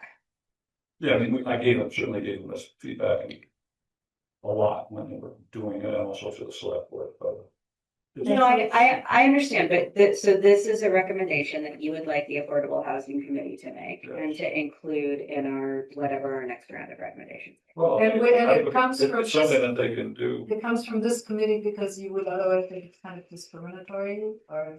I think that this will discourage people from building housing if you have to build right next to the road. And it happens to be where the town wants low middle income people to live. And so it's a particular burden on an economic group. so maybe the town should loosen the zoning and allow multiplex houses next to the road. No, it should allow, right now they're saying people should not be, basically, the planning commission has said, we want people in village centers to live right next to the road because people are uncomfortable walking on sidewalks if the houses are farther back. And they like the houses to be sort of in a row. And a lot of the houses that were Right. close to the road, But if they stripped away any requirements or all requirements to put multiplexes. it says nothing Where about those- multiplexes. Oh, yeah, but let's just say that they did, like you said, no one's gonna, the big old house, like the antique place that's across the way that's, just went out of business or whatever. I mean, you're right, nobody's gonna put $700,000 into that, but they might level it and put up an apartment complex Right, if it's allowed. yeah, So then, if you want an apartment complex, there's your spot. Open zoning, multi-unit. right, I see, I'm sympathetic to what you're saying, I see it as a different question. Mhm. Okay, right now they're saying anything you build has to be right next to the Right, road. right. And that's not. But if that's what they And want, then it's all based on sort of the 19th century aesthetic that probably exists for people who don't live in the village centers and they have a certain thing they want to see when they drive through. But for people who live in the village centers, I live in a village center, it's not fun. And, we have to power wash our house to get all the tire dust off. I Mhm. mean, you don't see people walk around, you don't see people sitting on the front porch talking. I mean, which is what, so I think that we should recommend to the planning commission that they get rid of the maximum frontage requirement. So there's again, thinking about, next steps and deliverables. So there's two ways that we could make a formal recommendation. One is we can include it in the list of, like, this is not what this thing that you're talking about is not part of what is in the enabling housing package, because that's not any village center stuff. This would be something. to So- do, right? Well, so either there are two options. So the first is that this recommendation goes into whatever the next iteration of recommendations from the Affordable Housing Committee is. And I say that it's not part of the current enabling housing because I think that that addresses the urgency of it. Or we could add it as an agenda item for the meeting in February and determine whether or not we want to carve this out and make this one specific recommendation right now. And give it to the planning commission in the hopes that they decide to add something village center related to enabling housing.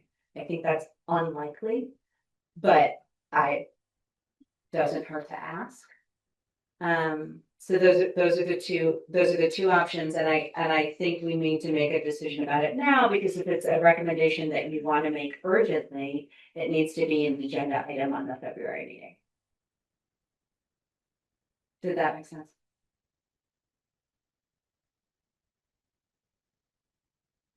Are we going to make? Well, at least my recollection about these 9 is quite different from yours. I thought it was, we gave it to the, as something that we thought could be included in the earlier, because the planning commission made a bunch of changes in the last revisions that weren't in town centers, and we asked that this be included in that.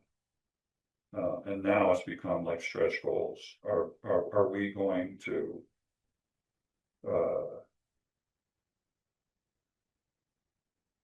I mean, if those 9 are, it wouldn't have occurred to me to ask the planning commission to legalize condos like the ones at Starboard as part of the town village recommendations. We threw in we recommended the 3 and the 4-plex because it seemed like everybody was kind of in favor of it. It seemed like a no-brainer. That was sort of kind of an interim improvement. It looks to me like we're on course to maintain the ban on condos like the ones at Starboard and the preponderance of town. If we're Right, are those condos not 3 or 4 plexes? What are they? there's 8 of them. There's 8 attached. 8 attached, so you say. And the maximum right now that's on that board right now is a 4-plex. We have No, 10 it's already- minutes. There's The question on the table is, Well, the do question you I was want an immediate? We're going to put together another set of recommendations for this round of planning commission revisions. If so, this could be part of that. If we're not going to, then whatever you think. It needs to be changed. Whatever you're on both sides of this, whatever you think is the best way to get it changed. My sense is that we're not going to be able to put together a full set of recommendations for February. I mean, that's going to take some back and forth, and we can hash out, I think, what that looks like at the March meeting. So where I'm sitting, I think that this is one of because this isn't in the village centers are not in front of the planning commission right now. I think that this is one of the list of the next batch of recommendations that comes from the housing committee. But I am not chair, and that's just me as a person. If others feel strongly about this, if we can get them to take this on and include it in the enabling housing package, let's try to make that happen. Then what I would recommend is that we make it an agenda item in the February meeting. Well, what's the time frame for like if we did it in February versus waited, put in like a list, in terms of that time? So if we did it in February, then as an agenda item, it means that we can all vote and make that recommendation, and then that recommendation can go. And I doubt that a recommendation package from the Affordable Housing Committee will get to the planning commission before this enabling housing package is through. Like Well, that's what I'm asking. is like, exactly. So I don't think that that's, if it's important to you to try to get it in front of them during the enabling housing package, then you'd want to act on it right now. Yeah, so the way I see it is, making a nice, new package of a whole list of recommendations only makes sense if the planning commission is intending to take anything forward that would, that would have anything to do with the package we're putting together. If they're basically gonna do the enabling housing, and then I don't know what's on their agenda afterwards, but then we add something to our list that really should have been addressed now, then we've missed the boat, because they're not gonna go back and redo everything that they just did. So with that argument, if something like the setback, we'll probably already missed the boat, because they're already beyond that piece, right? They've already moved on. No, they just. Well, they've moved on from the village center. So they've moved on. And does this enable housing? Like, is your recommendation in enabling housing? They just put it in, and That's another, or is it just? A request or a recommendation, but not. Well, and I think that this is a good conversation, and this is a conversation that like we need to have in depth. We now have 7 minutes. So if we want to have this conversation and we feel that we need to have it immediately to try to get it in front of them, then it needs to be a February agenda item. If instead it's part of a larger package, then we have some more time. I don't think it makes sense to have it be part of a larger package, because again, I think this particular item is already late. Okay, so this is a February agenda item is what I'm hearing. Yeah, unless we can do something now. We can't. Because, And yeah, I mean, the remaining question is, there's no reason it can't, we can make the recommendation and then the planning commission says, we're not looking at village centers. We can't, there's no reason we can't keep this recommendation in as part of the bigger list of Yeah, no, recommendations. I think it's- And just to be clear, like enabling housing, that isn't the end of the planning commission's work on housing. That's just this particular thing. Okay, I so don't- we want an agenda item in February. So just be prepared to kind of have that conversation. And Lisa, your question is, I think, exactly the question, an important question to ask. Why is it coming from the housing committee? Why do we feel it so urgently? The underlying question there too is there's a moral thing. And then there's also, does this enable housing? Is somehow having a maximum hindering housing? in February, it could be another direction is to make sure the select board understands the obligation it has incurred by approving this ordinance. That basically you're saying we approve this ordinance based on kind of a promise of boulevard speed. And the only place where we really have boulevard speeds is on Park Street. Okay, so we're gonna talk about it I'm sorry, Chuck, I'm not trying to be a jerk. Now we've got 5 minutes. Okay, so the budget meeting, January 20th, we will have a table at. Any kind of, I've got the usual posters and materials that we have at tables. If anyone wants to put together other materials, maybe the list of HOAs, we could certainly have a graphic of the certificates of occupancy, things like that. Just that's great. Put materials together and either get them to me or to the table. If people are willing to man the table, setup will be at 4:30. And then doors open at 5. So you'd be manning the table from some time, but it can also be Next Tuesday. This is the 20th. so I've decided to shift my work around and be there. You're amazing. Oh, it's because I also have to make chili, it turns out. For sale at the, so I was like. You're the chili. So setup is 4:30. Those of us on the task force will be there well before 4:30. But you can also give me things to bring.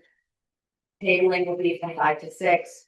The meeting starts at 6. I'll have some, maybe a formal sign up for people who are interested in learning more about the work of the committee or maybe interested in volunteering as a committee member. So you'll be there? I'll be there. Will you be there? I think so. I Okay. may not be there on the dot at 4:30, That's but fine. because I have to get the. The chili. table will be there and things will be on it. And then, And then I'll be town floating, reports, so. you have copies of the housing report? Sorry. Yeah, Housing. You know, if you just had a list of the neighborhoods that yeah. think have about- restrictive covenants. I was just gonna Think say, I about could probably do a review like this. Think about what Let you'd people like sign to up and they're have just there like- and whether you're there or not, Chuck, if you can get me the material. HOA material, I think people will be interested. I do too. And I think some of the changes you just said, like, I don't know that people know the changes of the 3 acre to the 1 acre. Well, they haven't happened. Oh, okay, that's That why. hasn't. But they go back This to is the all plan. recommendations. Oh my gosh, it's so, no, but my point is like, once that's approved, getting that out to people, you've made a lot of impact. It's amazing. Start watching old planning commission meetings on YouTube. Okay. Everything Any- is like pulling teeth, right? Every Every time I watched it, I was like, but if we do anything, do we have to think about the negative consequences? I mean, could you even just do a sign up at the table that says interested in adding an accessory ADU in your HOA? Sign up here, more information to come. Because then, once that's all directed, you could bring people together. I could make chili and we could bring people together. The other thing, so there will be chili for sale. We're encouraging tables to have some kind of sweet treat. Cookies or apples or some kind of. Fellowship. Oh, nice. Okay, so I'm gonna move on unless there are any other questions about tabling. Okay. Other business and liaison updates. Chuck, I'd like the committee to ask the town to post building permits and DRB records on the website. I'll look harder for the DRB. You found them. Yeah, I'll send you the link. Mind brought the It's link. not- But not, I haven't looked at the new one, the new version, I haven't tried that with yet, because I just watched their thing, I didn't have to look at it. I just watched it. They used to pay, up until 2022, the town posted building permits. And that stopped. And I'm glad that the DRB stuff, was it all just the new stuff or all the way back? Well, I didn't go super far back. I went and looked in 2025. What is that? Now we'll go to Paula, I guess, that request, Paula and CC Linda. Were you hoping that that just comes from the committee?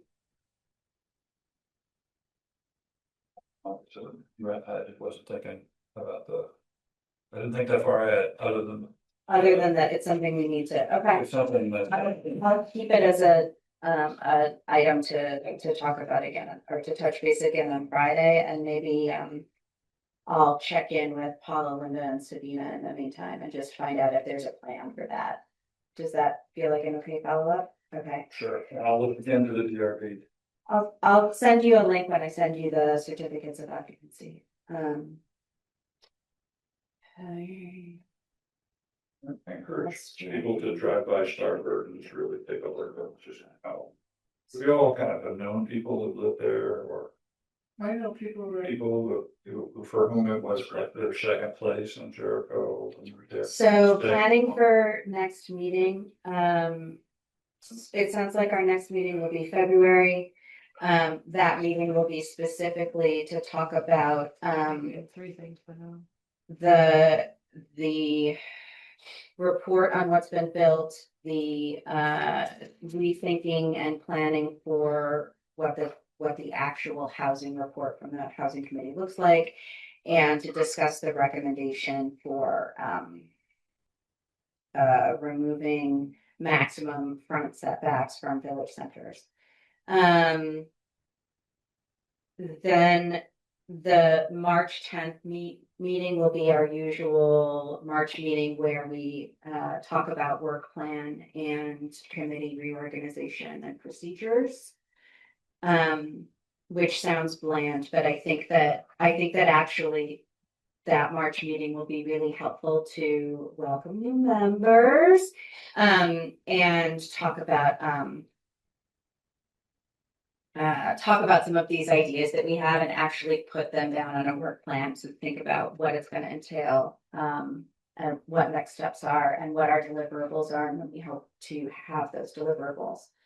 I will also put on that meeting, I'm going to circle back to you, Lisa. My brain keeps saying Lucy, but it's Lisa, right? Okay. So I think I'll also add to that meeting interviewing you. Which one? But you've already, the February meeting? Yes. Thank you for clarifying. I want to wait until March. But you, February I'd have to be virtual, but yes. okay. March I have on my calendar. Okay. February I'm in New York. So you've already filled out the application? They might have actually replied back to me. They did? I think you might have. I feel like they forwarded it to you. Maybe not then. I'll look it up and confirm. I mean, listen, the way that it's possible, but It I might don't not. think so. I'll pull it up. I don't know. But someone from town may have replied and said, great, here's the next step. They introduced me to two because there were two different committees that I had applied for. So hopefully we can get you on the select board calendar. Because that's really what's important, but I'll put you down as February interview there, and then I'll follow up with you and Paula or Linda about that to make sure that we're not holding you up. We're not the thing holding you up in the timeline. Linda. It was Linda. That's who. Okay. 903. Anything else that we need to? Good. Okay, I would take some motion to adjourn. So moved. Thank you. Oh, wait, thank you. Do I have a second? Stacy, thank you. Before we vote on that, can I have a volunteer to chair the February meeting, please? Do the minute. Okay, great.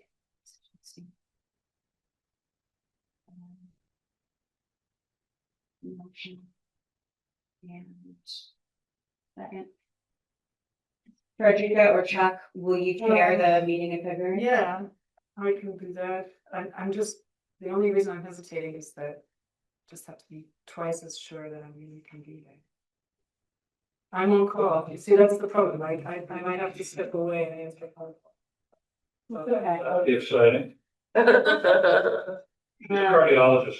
All right, geez. well, we'll figure it out. All those in favor of adjourning, say yes. Yes. Chuck, you ready to adjourn? Sure. Thanks. All right.